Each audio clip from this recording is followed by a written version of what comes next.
Doctor దగ్గరికి వెళ్లే ముందు మనిషి చేసే మొదటి పని మారిపోయింది. గతంలో ఏదైనా ఆరోగ్య సమస్య వస్తే ముందుగా గూగుల్ లేదా కుటుంబ సభ్యులనే అడిగేవాళ్ళం. ఇప్పుడు ఆ స్థానాన్ని ఏఐ ఆక్రమించేసింది. ఏఐలోనే వైద్యం మొదలైపోతోంది. ఈ మార్పు నిన్న కాదు, ఈ రోజు కాదు, ఇప్పటికే కోట్ల మందిని తాకింది. ప్రతి వారం సుమారు 23 కోట్ల మంది ఆరోగ్య ప్రశ్నలతో చాట్ జీపీటీని ఆశ్రయిస్తున్నారు. ఇది కేవలం టెక్నాలజీ వినియోగం కాదు, ఇది మన ఆరోగ్య నిర్ణయాల పద్ధతి మారిపోతోంది అన్న సంకేతం. ఈ మార్పును చూసిన తర్వాతే అమెరికాలో చాట్ జీపీటీ హెల్త్ అనే కొత్త ప్రయోగం తెరపైకొచ్చింది.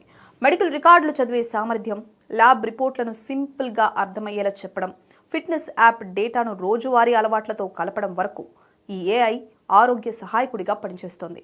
ఇక్కడే ఒక భయం మొదలవుతోంది. మన హెల్త్ హిస్టరీ, మన అలవాట్లు, మన శరీరంలోని బలహీనతలు లాంటి అంశాలు ఒక అల్గారిథం చేతిలోకి వెళ్ళినప్పుడు నిజంగా ఏం జరుగుతుంది?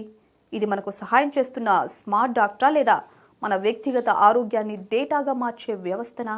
ఒకవేళ ఏఐ మన సమాచారాన్ని తప్పుగా అర్థం చేసుకుంటే, తప్పు సూచనిస్తే ఆ ప్రభావం ఎవరి మీద పడుతుంది?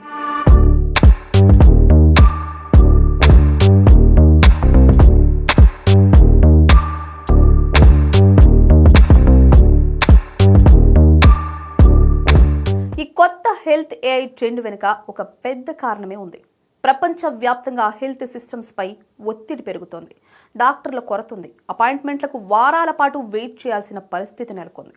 ల్యాబ్ రిపోర్ట్స్ అర్థం కాక భయపడే రోగులు కోట్లలో ఉన్నారు. ఈ ఖాళీని పూడ్చే సాధనగా ఏఐ ముందుకొచ్చింది.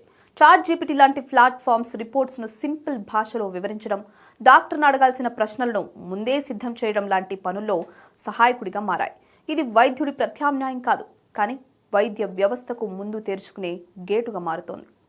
అమెరికాలో ప్రారంభమైన చాట్ జీపీటీ హెల్త్ ఈ మార్పును మరో దశకు తీసుకెళ్లింది. యూజర్ అనుమతితో మెడికల్ రికార్డులు, ఫిట్నెస్ ట్రాకర్ డేటా, నిద్ర, వ్యాయామం, ఆహార అలవాట్లు అన్నీ ఒకే చోట కలిపి చూసే ప్రయత్నం ఇది. రక్త పరీక్షలో వచ్చిన సంఖ్యలను మాత్రమే చూపించడం కాదు, ఆ సంఖ్యలు రోజువారీ జీవనశైలితో ఎలా సంబంధం కలిగి ఉన్నాయో కూడా చెప్పే దిశగా ఇది పనిచేస్తోంది. దీనివల్ల చాలా మందికి తమ శరీరంపై అవగాహన పెరుగుతోంది. కానీ ఇక్కడే సమస్య మొదలైంది. హెల్త్ డేటా అనేది సాధారణ సమాచారం కాదు. ఒకరి వ్యాధులు, మానసిక స్థితి, భవిష్యత్తులో వచ్చే ఆరోగ్య ప్రమాదాలు, ఇలాంటి అంశాలన్నీ ఇందులో ఉంటాయి. ఈ డేటా ఒక అల్గారిథం చేతిలోకి వెళ్ళినప్పుడు భద్రత ఎలా ఉంటుంది అన్నదే ప్రధాన ప్రశ్న. ఒకవేళ ఈ సమాచారం లీక్ అయితే, లేదా వాణిజ్య ప్రయోజనాల కోసం వాడితే, ఇన్సూరెన్స్ కంపెనీలు, ఫార్మా సంస్థలు ఈ డేటాను వారి స్వార్థం కోసం వినియోగించుకుంటే, మరోవైపు ఇంకో పెద్ద సమస్య ఏఐ తప్పిదాలు.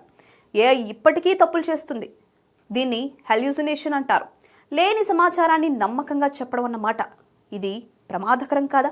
ఒక తప్పు సూచన, ఒక తప్పు అంచనా ప్రాణాలపై ప్రభావం చూపే అవకాశం ఉంది. అందుకే ఇప్పటికీ ఏఐని వైద్య నిర్ణయాల కోసం నేరుగా ఉపయోగించొద్దని నిపుణులు హెచ్చరిస్తున్నారు. ఇది ఒక గైడ్ మాత్రమే. తుది నిర్ణయం డాక్టర్లదే కావాలి. ఇటు నియంత్రణ వ్యవస్థ కూడా ఇంకా పూర్తిగా సిద్ధంగా లేదు. అమెరికాలో ఆరోగ్య డేటాకు సంబంధించి కఠిన చట్టాలు ఉన్నప్పటికీ ఏఐ కోసం ప్రత్యేకమైన స్పష్టమైన నియమాలు ఇంకా అభివృద్ధి దశలోనే ఉన్నాయి. భారత్లో అయితే పరిస్థితి మరింత సున్నితమైంది. డిజిటల్ హెల్త్ మిషన్ ఉన్న ఏఐ ఆధారిత హెల్త్ టూల్స్ పై స్పష్టమైన రెగ్యులేషన్ ఇంకా రూపుదిద్దుకుంటూనే ఉంది. టెక్నాలజీ వేగంగా ముందుకు వెళ్తోంది, కానీ చట్టాలు మాత్రం ఆ వేగాన్ని అందుకోలేకపోతున్నాయి. నిజానికి చాట్ జీపీటీ హెల్త్ లాంటి సాధనాలు కోట్ల మందికి అవగాహనిస్తున్నాయి, భయాన్ని తగ్గిస్తున్నాయి, డాక్టర్లతో సంభాషణను మెరుగుపరుస్తున్నాయి. అదే సమయంలో గోప్యత, భద్రత, బాధ్యత లాంటి ప్రశ్నలను కూడా తెరపైకి తీసుకొస్తున్నాయి. అందుకే అసలు ప్రశ్న ఏఐ వైద్యం చేస్తుందా లేదా అన్నది కాదు, మనం ఏఐకి ఎంతవరకు అవకాశం ఇస్తున్నామనేది అసలు విషయం. జేబులో ఉండే డాక్టర్ సౌకర్యమా, లేదా జీవితకాల ఆరోగ్యాన్ని డేటాగా మార్చే ప్రమాదమా? ఈ రెండింటి మధ్య సరైన సరిహద్దు గీయగలిగితేనే ఏఐ మనకు మేలు చేస్తుంది. లేకపోతే సాయం చేయడానికి వచ్చిన టెక్నాలజీనే మన బలహీనుడిగా మార్చే అవకాశం ఉంది.